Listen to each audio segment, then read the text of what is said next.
سوال یہ ہے کہ جی سی سی پہ کیوں اٹیک کریں, اسرائیل پہ اٹیک کریں؟ ٹھیک ہو گیا. ارے دیکھیں مسئلہ یہ ہے کہ لڑائی آپ کی ان کے ساتھ ہے اور پتھر آپ کو میں مار رہا ہوں تو آپ مجھے معاف کر دیں گے؟ نہیں. ویسے میں اور آپ کزن ہیں, لیکن جب آپ ان سے لڑ رہے ہیں میں چھڑانے کے لیے آپ کو پکڑ لیتا ہوں اور وہ آپ کا ستیہ ناش پھیر دیتے ہیں, تو بعد میں آپ کیا مجھے کہیں گے کہ تم نے بہت اچھا کام کیا میں چھڑا کے, یا یہ کہیں گے کہ تم نے مجھے مروا دیا؟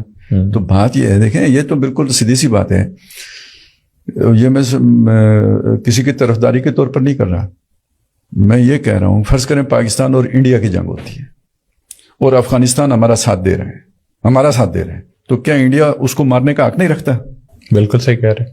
ہمارے جہاز اڑ کے کوئی بندہ ہے پڑوسی اس کا ساتھ دے رہا ہو تو وہ تو چلا جائے گا, تو پڑوسیوں کو چھوڑیں گے آپ؟ اب اسے ذرا ریورس کر کے دیکھ لیں کہ افغانستان انڈیا کا ساتھ دے رہا ہو تو کیا ہم جا کے افغانستان کے ایئرپورٹ نہیں تباہ کریں گے؟ بالکل. اب آپ دیکھیں کہ جب ایران, ایک تو یہ ہے کہ ایران کے اوپر اٹیک کہاں سے آ رہا ہے, یہ ایک علیحدہ کہانی ہے, لیکن اب یہ دیکھیں جب ایران اسرائیل کے اوپر میزائل فائر کرتے ہیں اردن نہیں روکتا, جو قطر کے اندر وہ انسٹالیشنز ہیں امریکیوں کی وہ نہیں روکتے, جو ان کے وہاں پہ لگے ہوئے تھے رڈار وہ کیا خبر نہیں دیتے تھے کہ میزائل آ رہے ہیں؟ پہلے 15 منٹ پہلے بج جاتا تھا سائرن کے آ رہے ہیں, اب نہیں بجتا. پہلے آتی تھی حال دل پہ ہنسی, اب نہیں آتی, اب نہیں بجتا, ٹھیک ہے نا. تو بھئی اب وہ اگر ان کو نہیں تباہ کریں گے تو مار کھاتے رہیں. یہ تو بڑی مہربانی ہے ایرانیوں کی کہ وہ صرف جو امریکی انسٹالیشنز ہیں ان کے اوپر مار رہے ہیں.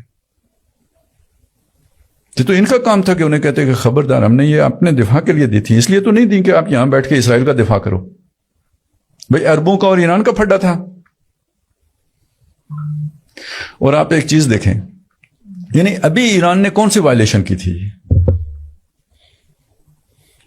یعنی یہ جو ابھی مذاکرات ہو رہے ہیں کچھ بھی نہیں کی تھی.